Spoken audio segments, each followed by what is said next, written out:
essa primeira entrevista, né, de Carlos Eduardo Santoro como diretor de futebol do Bahia, 1 ano e 4 meses depois de assumir. Rapaz, assim, não foi simples e evidentemente tinha restrição, né? E aí é bom conversar com um torcedor sobre isso, mas a entrevista ela não foi condicionada pela restrição, ela foi condicionada pela nossa linha editorial, né? E isso é muito importante também destacar. Explique. Porque a restrição, a gente tinha uma restrição de tempo, né?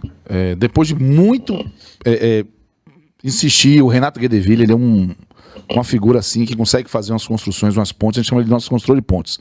Ele dialoga, ele provoca, ele pergunta para quem pede e vai ali. E ele construiu ali uma relação com o Cadu mesmo por conta disso.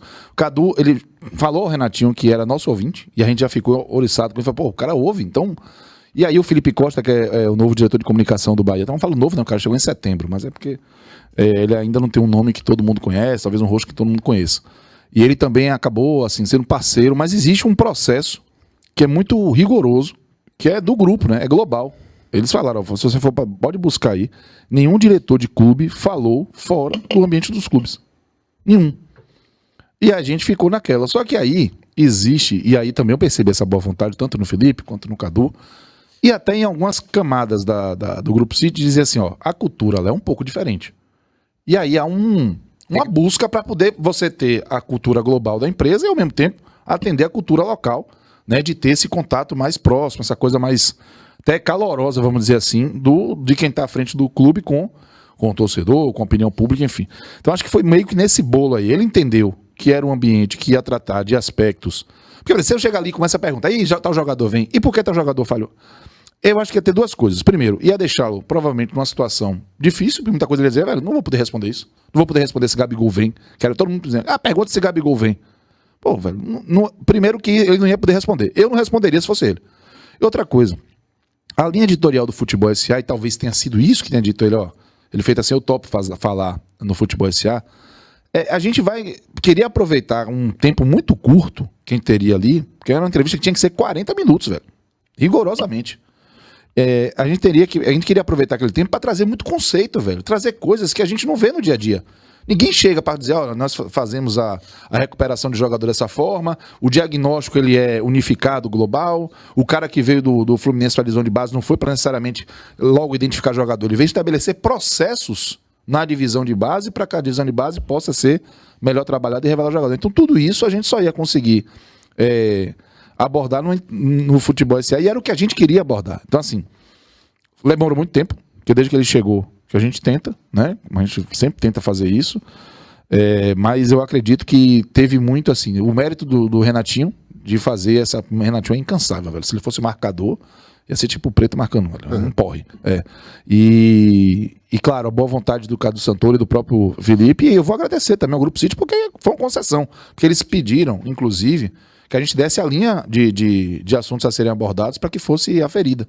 Né? E a gente fez uns tópicos e colocou. Então, assim, eu acho que dentro dessas restrições do tempo e da pauta, a gente conseguiu atender o objetivo e tivemos um bom produto. Lógico que se a gente tivesse mais tempo, perguntaria mais. Se a gente pudesse perguntar tudo o que queria, a gente ia também a fazer as perguntas que muito torcedor queria ouvir. Mas a gente fez escolhas e eu acho que foram boas escolhas. É porque, assim, eu como sou muito fã do trabalho de vocês sabem disso, eu já sabia exatamente o que esperar da entrevista. Então, assim, eu não me incomodei com nada, porque ela atingiu as minhas expectativas da linha editorial, da condição de vocês, e evidentemente também desse acordo tácito, né, para ter um cara desse peso aqui, com todas as restrições do Grupo City. Então, a mim não incomodou nada. Eu achei a entrevista, como você falou, didática e necessária, porque o torcedor do Bahia não tinha conhecimento de certos processos, de certos critérios, né? Por exemplo, quando ele fala como é o processo de contratação, né? Que você bate o scout daqui com o scout de lá, que você tem autonomia de decidir investimento, mas também precisa, né, de um aval global por fazer parte de um MCO, né? Multi-Shipper Owner, Multi-Clubs Ownership. Multi-Ownership. Vocês falaram várias palavras. MCO, aí eu falei, não, explica o que é MCO aí, por favor. Estou tentando incorporar. Então, assim, eu acho que ele aproveitou bem essa oportunidade. E eu acho que o real objetivo da entrevista era esse, era abrir a caixa preta do Bahia. E eu acho que foi interessante no sentido de que eles viram que não dói, né? Descer do pedestal. E você, municiando o torcedor de informação, você defende o seu próprio trabalho, né, você, de certa forma, consegue dar resposta a algumas críticas e você solidifica o mais importante, que é o relacionamento com o seu cliente. Né? Agora, o que é que acontece, velho? A gente tem uma cultura aqui de sangue. Sim. O torcedor acha que a entrevista com um diretor necessariamente tem que ser um ringue onde o entrevistador tá batendo, o cara tá respondendo e a outra hora ele dá um contra-ataque e aqui defende e aquele inferno, né? Mas não é assim, você tava convidando alguém para sua casa, né? Foram estabelecidas regras, eu entendo perfeitamente. Né? Então, para mim, eu acho que foi um marco importante e espero que isso possa acontecer mais vezes. Agora, eu acho que precisa ser um rito institucional do Bahia, independentemente do que vocês fizerem, independentemente do mérito de outro veículo de comunicação que consiga levar ele de novo. Eu acho que o torcedor do Bahia merece isso. Né? E porque a diretriz do Grupo City é essa, eles estão no Brasil, eles estão na Bahia, eles se comprometeram em se adequar à nossa cultura, então faz parte da cultura do futebol brasileiro essa prestação de contas. Então eu acho que pelo menos no começo e no final da temporada, o ideal para mim seria começo, final da fase regional, início do Campeonato Brasileiro, metade do Campeonato Brasileiro e final, porque aí é o seguinte, é o planejamento, o cumprimento da primeira etapa, mais planejamento para a etapa mais difícil, alinhamento no meio do Campeonato Brasileiro e a prestação de contas no final. Eu acho que deveria haver uma entrevista coletiva, aberta. E repare, não estou aqui advogando em causa própria, estou advogando em causa própria sim, mas não como comunicador e jornalista, e sim como torcedor do Bahia.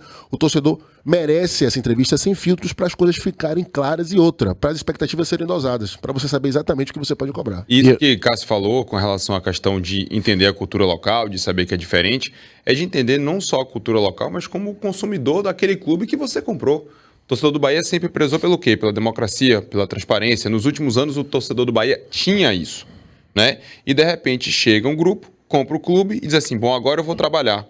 Mas vai trabalhar como? Vai fazer como? Quais são as expectativas? Né? Quais são o timeline dessas ações que você quer fazer? O próprio consumidor do Bahia, não falou nem torcedor, o consumidor, né? O consumidor do Bahia, que consome os produtos do Bahia, que é apaixonado, e claro, evidentemente que é torcedor, precisava disso. Então foi uma entrevista que eu acho que beneficiou a todo mundo, ao torcedor, à imprensa, já que está todo mundo repercutindo, Cássio, o excelente trabalho de vocês, você sabe que o quanto que eu gosto do Futebol SA, todas as vezes que podia lá na Rádio Sociedade, descia para poder participar, mas fez muito bem ao próprio Cadu Santoro. Eu também acho. Fez muito bem ao Grupo City, vir à frente, colocar alguns pingos nos is, até Darino, porque você bem falou, é justamente isso, dosar um pouco dessa empolgação e trazer o torcedor para a realidade do que vai ser esse trabalho. E acho que eles passaram